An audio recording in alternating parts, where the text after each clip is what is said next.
Well, I think Glenn really has always put the interest of people in need first and foremost, and he's recognized that if we're going to provide the best service possible, we can't do that in a vacuum. We have to be working together.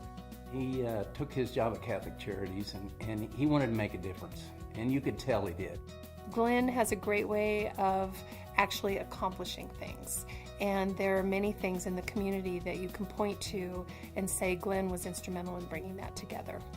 He wasn't on the job more than a couple of months before he created a partnership to develop day shelter services at both the Murphy Center and Catholic Charities, and very shortly after that started working on expanding the overflow shelter at Catholic Charities. I think he showed creativity in coming up with a solution that nobody was looking at the time because we thought it was not possible.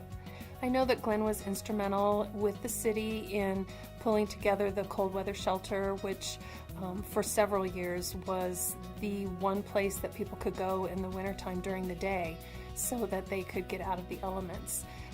He was instrumental in helping out with creating a good point-in-time count in Fort Collins, in helping out with expanding Homeless Gear's outreach program and allowing Homeless Gear to come and do outreach over at the center, working with Touchstone Health Partners to improve the outreach of mental health services over at Catholic Charities.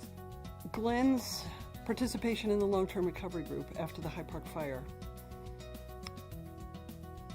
set the framework for how we deal with these disasters, which we didn't have a lot of experience dealing with before in Larimer County, not on this scale. And then it was that was the practice for the big disaster, which was the 2013 floods. His leadership there really helped establish a standard of how we go forward in responding to these disasters. Glenn would be the first to say, you can only cooperate when the other person is willing. Because I think the key is the quality of life for everyone. We're not all lucky. We're not all lucky to have a job and lucky to have a place to stay, lucky to have a place to eat. And those that aren't, if someone else will help them to maybe make a step in the right direction so they can be that way, that's a great thing. And that's what Glenn has done. What I really appreciate about Glenn is that he was calm, he was always organized, he was very friendly, and he was able to get everybody in a cohesive unit.